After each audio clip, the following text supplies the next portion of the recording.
this is what we're showing, the hard science, but we can also talk about the light sciences, the religious sciences associated with that. And we understand back in the old days they did not have hard science, and so they had to conjecture.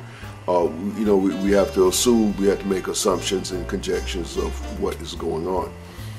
You know, the thing is flat. And why is the thing flat? Well, you look at this table, if you walk too close to the edge, you'll fall off.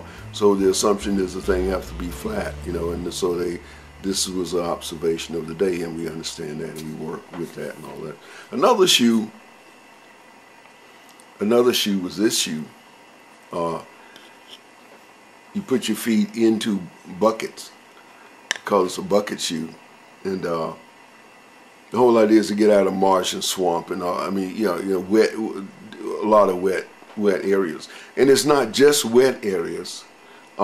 It's the cold, wet areas. Usually in the summertime you can just walk around in water, you know, as you know. But if it's cold, then you got problems. So what you want to do is put your feet in these little buckets.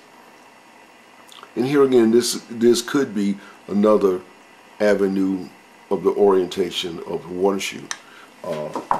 Although we found the exact orientation of the water shoe, and we mentioned this before, that the orientation of the water shoe, or at least one of the major arms of the water shoe, and we understand there might be 3 or 4 places the water shoe originated from, but we found hard evidence that the water shoe originated in China on the Yangtze River and the Cheshire River on mainland China, maybe 2,000 years ago.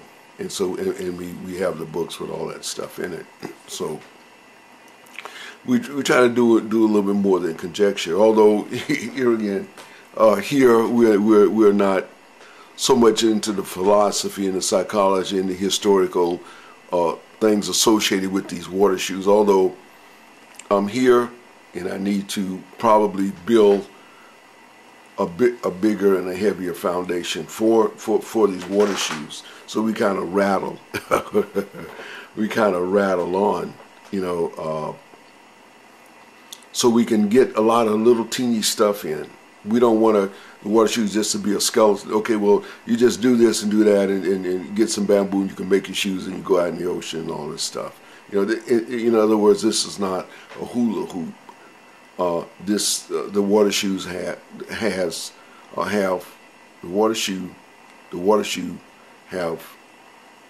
has history